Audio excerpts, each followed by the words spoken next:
Vítajte v magickom svete pod tmavým mesiacom, kde sa mágia rastlín stretáva s hviezdami. Nechajte sa očariť rytmom mesiaca, múdrosťou astrológie a spojte sa s matkou prírodou kdekoľvek, kde vás život zakorenil. Či už ste expat, alebo len zvedavá duša, ktorú priťahuje kúzlo prírody, ste na správnom mieste. Som Hanna, certifikovaný psychológ jedenia, hypnoterapeut, majiteľka bylinkovej farmy v Provencálsku s názvom Lunatic a v tomto podcaste sa budeme rozprávať o mágii rastlín a sveta okolo nás, astrológii a sile mesiaca. No a v tejto ďalšej epizóde podcastu si povieme niečo o víne. Víno je obľúbenou témou môjho otca, ktorý dokonca o ňom napísal aj knihu. A ja som sa nedávno zúčastnila na festivale Sips and Spells z dielne mojich obľúbených čarodeníc a autoriek Tana Stewart a Lauren Anderson, ktoré si môžete vygoogliť. No, počas niekoľkých dní sme spolu s ďalšími 700 účastníkmi varili varené víno, učili sa o rôznych odrodách hrozna, spoznávali vinice Kalifornie a miešali vína zmesi do kúpela, keby vám teda náhodou ostalo nedopité víno. Víno a spiritualita majú k sebe naozaj veľmi blízko, keďže víno bolo odjakživa spojené s náboženskými rituálmi.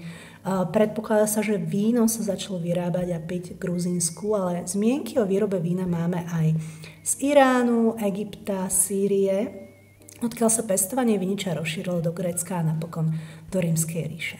Veľký vplyv na rozširovanie viníc malo kresťanstvo, keďže teda bolo súčasťou bohoslúžieb.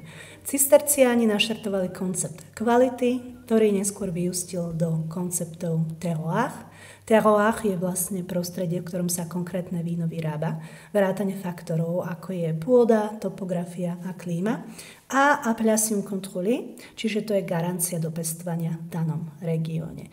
No a ak ma poznáte, tak viete, že žijem v Provencálsku už takmer 20 rokov a že Francúzi sú celosvetovo známi vinárstvom a kvalitnými vínami, no ale v bežnom živote, čo ma veľmi prekvapilo, bolo, že sa ničím neodlišujú od konzumentov vína v iných krajinách a väčšina z nich kupuje víno najnižšieho stupňa kvality, tzv. vin de table, čiže stolové víno. Za kvalitu samozrejme si treba troška priplatiť a na tie AOP vína, čiže appellation d'origine protégée, má peniaze v súčasnej ekonomickej situácii čoraz menej ľudí. Ak ste v podobnej situácii, tak vedzte, že vín s dobrým pomerom kvalita-cena je mnoho a cena sa pohybuje okolo 8 až 18 eur, takže určite si doprajete radšej kvalitné víno ako nejakú kávu v Starbuckse. Ja teda som milovníkom dobrého kvalitného jedla a doprajem si samozrejme aj kvalitné víno. Čiže ako zapojiť vedomé pitie, dôraz je naozaj na vedomé, pretože víno nepijeme, aby sme sa spili pod obraz, ako teda zapojiť vedomé pitie do vašich rituálov. Najlepším spôsobom je pitie určitého typu vína podľa ročných období, ale aj podľa fáz mesiaca. V lete sa nám prirodzene žiada piť ľahšie vína, napríklad tu vo Francúzsku sa rosé pije najmä v lete a v zime ho vystrieda tmavšie víno ako Cabernet Sauvignon a Merlot. Tu je teda stručný prehľad, ako piť víno podľa lunárneho kalendára.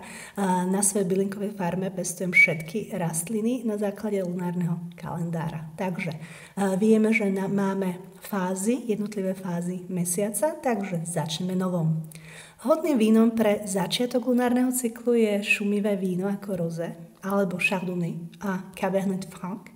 Bubliny sú totiž typom rýchlo prúdiace energie a fáza novu je o pohybe a nový začiatok. No, prečo myslíte, že šampanské je späté práve s novým rokom? Pribúdajúci mesiac. Počas tejto fázy podnikáme kroky na splnenie plánov a zabezpečenie rastu. Čiže hodné sú opäť ľahšie vína ako Sauvignon Blanc. Postupne prechádzame k pitiu tmavších vín. Spln je nielen o oslave naplnenia našich plánov a snov, ale aj o postupnom zbavovaní sa toho, čo nepotrebujeme vo svojom živote. To si vyžaduje zahlbenie sa do seba, viac rozjímania a naozaj uzemnenie. Tieto charakteristiky sú v mágii spojené s tmavšími témami a preto aj s tmavšími vínami. Čiže podobne bude tomu aj pri ubúdajúcom mesiaci, až k tým posledným 2 dňom pred novom, čo je fáza tmavého mesiaca, na základe čoho bol nazvaný aj tento podcast. A vtedy sa nám žiada piť dezertné vína s vyšším podielom cukru.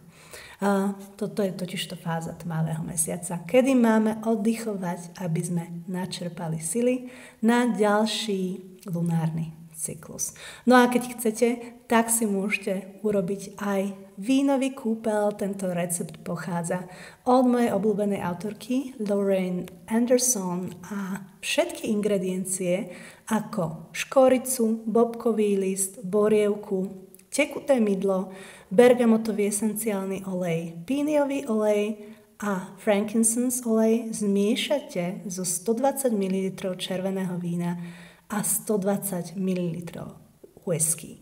Čiže toto je veľmi krásny vínový kúpel a s týmto receptom sa s vami lúčim a ozvem sa zase na budúce. Ahojte.